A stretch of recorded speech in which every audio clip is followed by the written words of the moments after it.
హద్దుబద్దు లేకుండా టారిఫ్లు వేసేస్తున్నాడు. లెక్కాపత్రం లేకుండా దేశాలను ఆక్రమించేస్తాను అంటున్నాడు.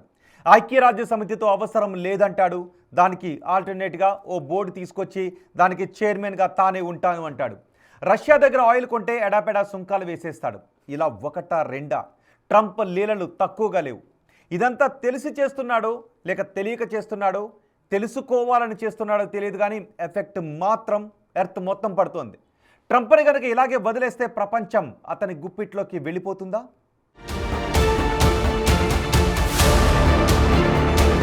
డొనాల్డ్ ట్రంప్ ఈ పేరు వింటేనే అగ్రరాజ్యాల అధినేతలు సైతం ఒక్కసారి ఆలోచనలో పడిపోతారు. ప్రెసిడెంట్ ట్రంప్ విధానాలు అమెరికా ఫస్ట్ అనే నినాదంతో మొదలైన అవి క్రమంగా అమెరికా మాత్రమే అనే దిశగా సాగుతున్నాయనే అభిప్రాయాలు ఇప్పుడు సరికొత్త చర్చకు దారితీశాయి. అంతర్జాతీయ సంబంధాలు, ఆర్థిక అంశాలు, భౌగోళిక రాజకీయాలు, ఇలా ప్రతి రంగంలోనూ ట్రంప్ తన మార్కు చూపించాలని చూస్తున్నారు. ఈ క్రమంలో అమెరికా ప్రెసిడెంట్ తీసుకుంటున్న నిర్ణయాలు, చేస్తున్న ప్రకంపనలు ప్రపంచ వ్యాప్తంగా పెను సంచలనాన్ని సృష్టిస్తున్నాయి. భారీ టారిఫ్లు, చిన్న దేశాల ఆక్రమణలపై చేస్తున్న వ్యాఖ్యలు, ఐక్యరాజ్య సమితిని లెక్క చేయకపోవడం లాంటివన్నీ కేవలం అమెరికాకే పరిమితం కాకుండా ప్రపంచం మొత్తం మీద ప్రభావం చూపుతున్నాయి.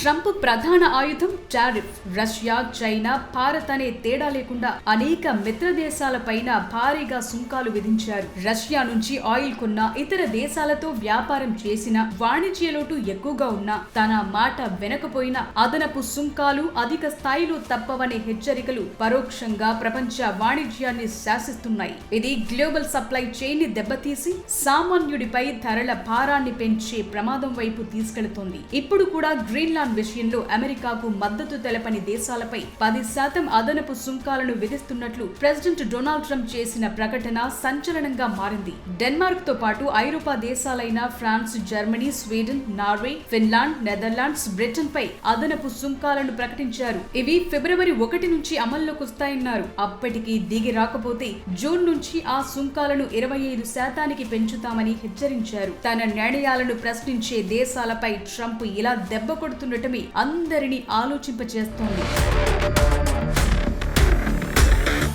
ఇక రెండో ప్రపంచ యుద్ధం తరువాత ప్రపంచ శాంతి కోసం ఏర్పడిన ఐక్యరాజ్య సమితిని కూడా ట్రంప్ తరచుగా విమర్శిస్తున్నారు. అమెరికా ఇచ్చే భారీ నిధులతో ఇతర దేశాలు ప్రయోజనం పొందుతున్నాయని వాదిస్తున్నారు. యునైటెడ్ నేషన్స్ ఓ చర్చా వేదికగా మారిపోయిందని, యుద్ధాలను ఆపటంలోనూ ప్రపంచ శాంతిని నెలకొల్పటంలోనూ విఫలమైందని చెప్తున్నారు. దీనికి ప్రత్యామ్నాయంగా బోర్డ్ ఆఫ్ పీస్ అనే కొత్త వ్యవస్థను తీసుకొచ్చి దానికి తానే సారథ్యం వహించాలనుకుంటున్నారు. ఈ పీస్ బోర్డులో చేరే దేశాలు సుమారు 8,000 కోట్లు ఎంట్రీ ఫీజు కట్టిన అంతిమ నిర్ణయం మాత్రం తమదే అంటున్నాడు ట్రంప్. ఇలా ప్రపంచ దేశాలను తన గుప్పిట్లోకి తెచ్చుకునేందుకు ట్రంప్ పెద్ద స్కెచ్ వేసినట్లు కనిపిస్తోంది. ఇదే గనుక జరిగితే అంతర్జాతీయ నియమ నిబంధనల కంటే ట్రంప్ నిర్ణయాలకే విలువ పెరుగుతుంది.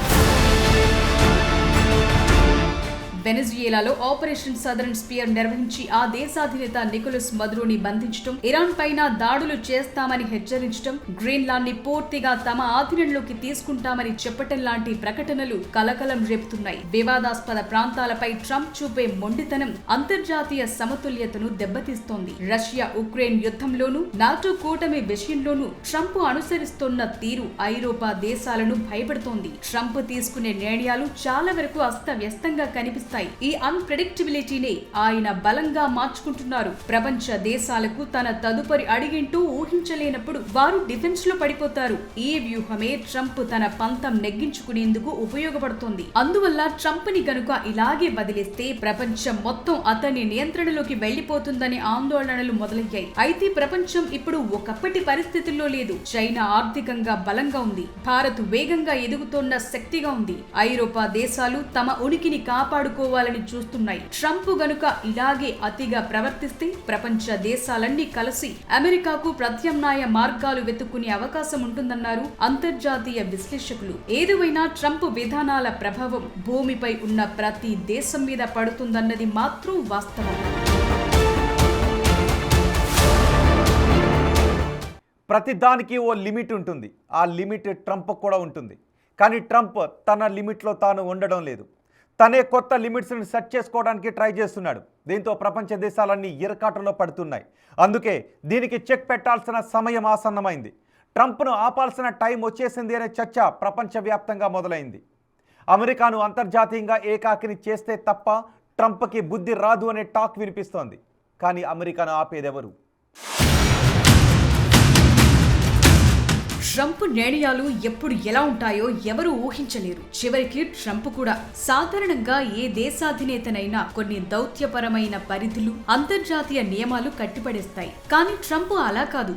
ఆయన చాలా డిఫరెంట్. పాత లిమిట్స్ చెరిపేసి తనదైన కొత్త గీతలను గీయాలని చూస్తారు. దీనివల్ల మిత్ర దేశాలు, శత్రు దేశాలు అయోమయంలో పడుతున్నాయి. అందువల్ల ట్రంప్ దూకుడుకు గనుక బ్రేకులు వేయకపోతే ప్రపంచ దేశాలన్నీ ఇబ్బందుల్లో పడటం ఖాయమనే చర్చ జరుగుతోంది. దీనికి అంతర్జాతీయంగా అమెరికాని ఏకాకిని చేస్తేనే ట్రంప్ దారికొస్తాడనే టాక్ వినిపిస్తోంది. ట్రంప్ అనుసరిస్తోన్న విధానాలు మిగతా దేశాలకు తలనొప్పిగా మారాయి. ప్యారిస్ పర్యావరణ ఒప్పందం నుంచి వైదొలగటం, వరల్డ్ హెల్త్ ఆర్గనైజేషన్ లాంటి అంతర్జాతీయ సంస్థలపై ఆంక్షలు విధించడం, నాటో మిత్ర దేశాలను నిధుల కోసం నిలదీయటం లాంటివన్నీ ట్రంప్ దూకుడుకు ఎగ్జాంపుల్స్ మాత్రమే. ఇలాంటివి ఇంకా చాలానే ఉన్నాయి. అంతర్జాతీయంగా అమెరికాను ఒంటరిని చేయటం అనేది ఆచరణలో అత్యంత క్లిష్టమైన విషయం. ఎందుకంటే ప్రపంచ ఆర్థిక వ్యవస్థలో డాలర్ ఆధిపత్యం కొనసాగుతోంది. అమెరికాను పక్కన పెట్టి వ్యాపారం చేయటం అనేది ప్రస్తుతం ఏ దేశానికైనా కత్తి మీద సామే. ఐరోపా దేశాలు, జపాన్, సౌత్ కొరియా లాంటివి తమ రక్షణ కోసం ఇప్పటికీ అమెరికా సైనిక శక్తిపైనే ఆధారపడి ఉన్నాయి. మిగతా దేశాలకు వ్యాపారం, వాణిజ్య అవసరాలు అమెరికాతోనే ముడిపడి ఉన్నాయి. ముఖ్యంగా యుఎస్ సిలికాన్ వ్యాలీ నుంచి వస్తున్న టెక్నాలజీ ప్రపంచాన్ని శాసిస్తోంది. ఈ పరిస్థితుల్లో ట్రంప్ నిర్ణయాలను నియంత్రించాలంటే ప్రపంచ దేశాల ముందు కొన్ని మార్గాలున్నాయి. అమెరికా లేకపోయినా అంతర్జాతీయ వ్యవస్థలు నడవగలవని నిరూపించాలి. అమెరికా లేకపోయినా వాణిజ్యం ముందుకు తీసుకువెళ్లటం ద్వారా ట్రంప్ పై ఒత్తిడి పెంచొచ్చు. ఇప్పటికే గ్రీన్లాండ్ విషయంలో ఐరోపా దేశాలన్నీ ఒక్క తాటిపైకొచ్చాయి. గ్రీన్లాండ్ విషయంలో తమకు మద్దతు తెలపని దేశాలపై 10% అదనపు సుంకాలను విధిస్తున్నట్లు ట్రంప్ ప్రకటించారు. ఈ నిర్ణయాన్ని బ్రిటన్ తో పాటు ఐరోపా యూనియన్ దేశాలు తీవ్రంగా ఖండిస్తున్నాయి. టారిఫ్లకు బదులిచ్చేందుకు తమ దగ్గరున్న శక్తివంతమైన సాధనాన్ని ఉపయోగించాలని EU ఆలోచిస్తోంది. తమ వాణిజ్య ఆయుధమైన ట్రేడ్ బచుకని తొలిసారి వాడాలని చూస్తున్నట్లు అర్థమవుతోంది. ట్రంప్ సుంకాలను ఎదుర్కోవటానికి తీసుకోవాల్సిన చర్యలు, యుఎస్ తో సంబంధాలపై ఇప్పటికే చర్చలు జరిపారు. ఎలాంటి బెదిరింపులకు లొంగబోమని ఫ్రాన్స్ అధ్యక్షుడు ఇమాన్యుయల్ మెక్రాన్ ప్రకటించారు. అలాగే తమ యూనియన్ కు చెందిన ట్రేడ్ బజూకను తొలిసారి ఉపయోగించేందుకు సమయం ఆసన్నమైందన్నారు. ఏతర దేశాల నుంచి వచ్చే ఆర్థిక ఒత్తిడికి వ్యతిరేకంగా తమ ప్రయోజనాలను కాపాడుకునేందుకు రూపొందించిన వ్యవస్థ ఇది. దీని ద్వారా కౌంటర్ టారిఫ్లు విధించడానికి వీలు కలుగుతుంది. అమెరికన్ కంపెనీలకు లాభదాయకంగా ఉండే EU కాంట్రాక్టుల విషయంలో బిడ్డింగ్ ను నిరోధించే అవకాశం ఏర్పడుతుంది. ట్రేడ్ బచూకని వాడటం అంటే తమ ఆర్థిక, రాజకీయ ప్రయోజనాలను కాపాడుకునేలా చర్యలు ఉంటాయని స్పష్టమైన సందేశాన్ని పంపాయి. మిగతా దేశాలు కూడా అన్నింటికీ అమెరికాపైనే ఆధారపడటం తగ్గించుకోవాలి. కేవలం అమెరికాని నమ్ముకుని వ్యాపారం చేయకుండా మిగతా దేశాలకు కూడా తమ వస్తు సేవలను విస్తరించాలి. అమెరికా లేకపోయినా నో ప్రాబ్లం అనే పరిస్థితులను తీసుకురావాలి. అప్పుడే అగ్రరాజ్యం అహం దిగొస్తుంది. ట్రంప్ ఎంత తప్పు చేశాడో తెలిసొస్తుంది.